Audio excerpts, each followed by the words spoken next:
मीरपुर बठोरो लाड़ खती सां तालुक़ रखंदड़ सिंध जे नाले वारे शाइर अली ॾिनू शाह जी नियाणी लेखक शाइरा ऐं अदीब अमर ख़ुर्शीद शाह तरफ़ां खेसि मिलंदड़ सक़ाफ़ती खाते पारां वज़ीफ़ो घटाइण ऐं सिंध लैंग्वेज अथॉरिटी मां जबरी तौरु नौकरी मां बरतरफ़ करण ऐं इलाज न कराइण ख़िलाफ़ प्रेस क्लब सूफ़ी शाह अनायत में प्रेस कॉन्फ्रेंस कंदे चयो त सक़ाफ़ती खाते खेसि निशानो बनाईंदे नौकरी मां बरतरफ़ करे मिलंदड़ सभु मराहतूं ख़तमु कयूं आहिनि, जंहिं सबबि आउं मुंहिंजा ॿार सख़्तु तकलीफ़ुनि खे मुंहुं ॾेई रहिया आहियूं।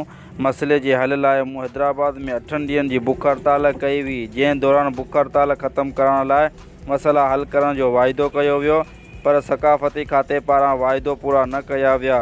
मजबूरन मूंखे वरी एहतजाज में वञण जी ज़रूरत महसूस थी रही आहे। इन वधीक चयो त लाड़ जे अदीब ऐं शाइरनि खे मुसलसल नज़रअंदाज़ कयो पियो वञे।